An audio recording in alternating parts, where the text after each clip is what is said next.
Vous êtes sur Medi 1 TV, bienvenue pour cet entretien culture. Aujourd'hui, nous rendons hommage à Mohamed Sigelmassi. 10 ans après la disparition de ce médecin, écrivain, photographe, la Fondation Abdelaziz El Saoud abrite une cérémonie hommage le 18 octobre.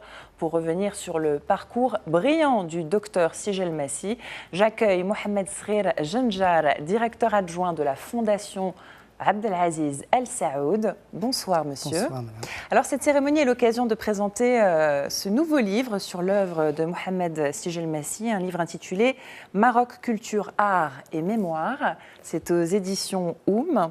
Alors, vous préfacez ce livre, que vous présentez d'ailleurs comme un regard croisé sur l'œuvre multidimensionnelle du docteur Sigelmassi. Alors, 10 ans après son envol, que reste-t-il du docteur Sigelmassi ? Évidemment, comme toujours, restera l'œuvre, parce que c'est une œuvre étalée sur 3 décennies, donc des ouvrages clés sur l'histoire, la culture, la mémoire marocaine, vue soit par lui en tant que photographe, mais aussi par d'autres chercheurs, puisqu'il a toujours mobilisé plusieurs chercheurs pour faire des travaux parfois encyclopédiques. Et restera pour nous, ses amis aussi, le souvenir d'un homme courtois, fin, disponible et aussi très optimiste pour son pays. Alors, quel regard avait-il sur lui-même, sur ses multiples casquettes? Vous en parliez avec lui, il prenait tout au sérieux, ou l'art aussi, surtout l'art? Moi, toujours, il m'a donné l'impression de quelqu'un qui nous arrive de cette renaissance européenne ou italienne, si vous voulez. C'est en effet le médecin, le praticien, donc le pédiatre, mais en même temps très curieux de tout ce qui se passe dans le monde et notamment dans la culture et ce qui touche à la culture marocaine.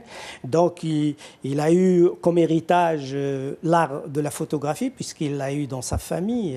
Il a hérité ça de ses parents.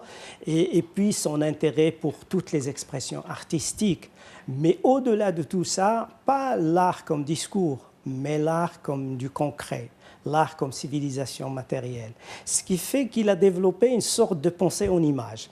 À chaque fois, sur toutes les thématiques, pour aborder les questions de la culture marocaine, il essaie de transmettre ça à travers aussi bien le discours que l'image, et surtout l'image qui l'intéresse. Vous avez évoqué la Renaissance. Est-ce que, selon vous, le docteur Sigelmassi était un homme d'un autre temps? C'était un homme très contemporain, mais en même temps, il portait en lui cet humanisme de la Renaissance, cette idée qu'il faut aller vers les autres, il faut découvrir les autres cultures, et à commencer par sa propre culture dans ses multiples dimensions. C'est en ce sens-là qu'il n'est pas un technicien, ce n'est pas un bureaucrate, ce n'est pas un écrivain spécialisé dans un domaine. Il aborde la question de l'humain dans sa globalité, dans ses différentes expressions, aussi bien philosophiques, artistiques, culturelles, historiques. Et en ce sens, il a été pionnier. Il s'inscrit dans une lignée de gens qui ont fait au XXe siècle ce genre de travail au Maroc. Donc c'était à la fois un homme d'un autre temps et à la fois un pionnier. Un pionnier. D'accord. Alors dans cet ouvrage, vous décrivez Mohamed Sigelmassi comme quelqu'un de très méfiant à l'époque sur les métadiscours sur les arts et la culture. Qu'est-ce qui pouvait le déranger dans les métadiscours? Est-ce qu'il préférait la simplicité, tout simplement? En fait, pour découvrir un peu son apport à lui, et là où il est... Imaginons qu'il a commencé à faire son premier livre en 1970 sur la peinture marocaine. À l'époque, quand on fait un livre sur la peinture marocaine, sur l'art en général, c'est toujours un texte de 250 pages où il y a très peu d'images et on ne voit pas qu'est-ce que c'est l'art, à part le discours de l'auteur sur l'art. Mohamed Sigelmassi a inauguré où il va directement vers montrer l'œuvre d'art, la saisir dans sa matérialité, dans son aspect visuel, iconographique. Et donc, il a inventé le beau livre. Finalement, avant les années 70, on ne peut pas parler de beaux livres au Maroc. Ce qui est très exigeant en matière de fabrication éditoriale, d'organisation, de photographie, de mise en forme des photos, etc.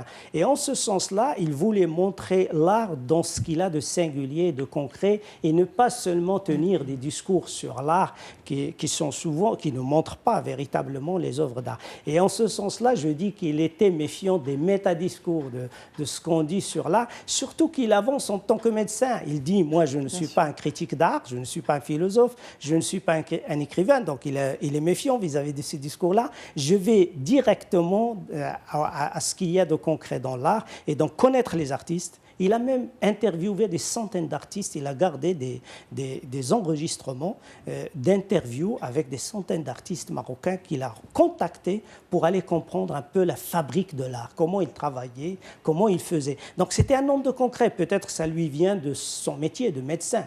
Qui travaille sur le concret. Il n'y a pas plus concret que le corps humain et le corps des jeunes enfants. Donc, c'est de ce côté-là que je dis que c'est quelqu'un qui met de côté le discours pour aller directement vers l'œuvre d'art en elle-même. Alors, le philosophe Ali Ben Makhlouf rend également hommage dans cet ouvrage à Mohamed Sijelmassi. Il compare d'ailleurs l'approche du docteur à celle des anthropologues qui abordent la culture non pas d'un point de vue identitaire, mais en faisant référence aux outils culturels, voire cultuels. Vous partagez le point de vue d'Ali Ben Makhlouf ? Tout à fait. C'est pour ça, moi aussi, que je parle de la singularité du concret, ce qui l'intéresse toujours. Pourquoi ? Parce qu'il est d'abord un photographe. Un photographe, il sillonne le pays, il s'intéresse à divers aspects de la culture marocaine et il est à la recherche de l'image de la vie dans ces différentes manifestations. Et en ce sens-là, on peut dire que Mohamed Sijelmassi, pour lui, la civilisation, ce n'est pas seulement les discours, les écrits ou les grands systèmes philosophiques, mais c'est aussi la civilisation matérielle. Abdallah Al-Aroui, un grand historien marocain, quand il a commencé à faire l'histoire du nationalisme marocain au XIXe siècle, il s'est étonné que nous n'avons aucune image de nos ancêtres, comment ils vivaient, quelle était leur architecture, leurs vêtements, comment ils mangeaient, parce qu'ils n'avaient pas de peinture.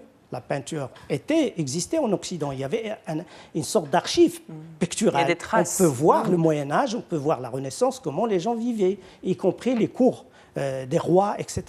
Au Maroc, on n'en a pas. Et donc, pour arriver à comprendre quelque chose, on va chez les intellectuels, et les intellectuels ne parlent généralement de religion, d'histoire, mais il n'y a pas le concret, la vie des gens. Et donc, chez Mohamed Sijelmassi, il y a comme une sorte de corriger un peu ce mépris de la culture matérielle, de la culture des gens, de la vie des gens. Donc on a, grâce à la photographie, développé ça et montré cet aspect-là.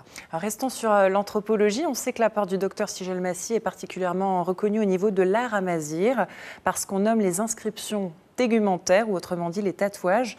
Alors le livre Hommage regorge d'ailleurs de très belles photos de femmes tatouées d'origine marocaine, portant fièrement leur tatouage. Savez-vous ce qui a pu le pousser dans ses recherches sur le tatouage amazigh ? Au fond, le tatouage, il l'a découvert à travers un peu son ami Abdelkbir Khatibi, qui, déjà dans un livre célèbre qui s'appelle Blessures des noms propres, il avait étudié un peu la sémiologie, les signes de la culture marocaine, et en regardant les tapis, le tatouage, d'autres inscriptions, le téfinar, l'écriture ancienne, berbère, il a trouvé des similitudes, des passerelles entre les signes, et là, on découvre un peu l'importance de cette écriture, de ces signes-là, comme porteuse de l'identité, de la culture et de la civilisation marocaine.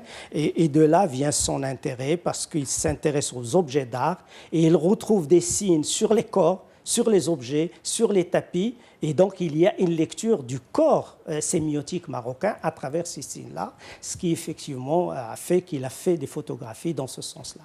Alors, retour à aujourd'hui, le docteur, comme on l'appelait affectueusement, quel regard porterait-il sur le monde d'aujourd'hui, sur le Maroc en 2017 ? Docteur, il soignait les enfants, il était très proche des jeunes générations. C'était rare de voir chez quelqu'un qui avait 75 ans à la fin de sa vie commencer chaque fois à apprendre les nouveaux logiciels, à aller sur les nouvelles applications pour justement communiquer. C'est l'un des rares à faire de ces livres des expositions, à produire des CD-ROM à partir de ces livres pour communiquer avec les jeunes. Je crois qu'il serait optimiste en regardant un peu ce que les jeunes générations aujourd'hui sont en train de faire de ce Maroc qu'il leur a laissé. Merci beaucoup Mohamed Sghir Janjal. Vous êtes chercheur directeur adjoint de la Fondation du roi Abdelaziz El Saoud et nous vous recevions à l'occasion d'un colloque organisé par la Fondation au docteur Mohamed Sijelmassi, un hommage, l'occasion aussi de présenter cet ouvrage Maroc Culture Art Histoire et Mémoire. C'est aux éditions Oum. Merci à vous d'avoir accepté l'invitation de Médien TV. Merci à vous aussi de nous avoir suivis. Restez sur notre antenne. L'information continue sur Médien TV.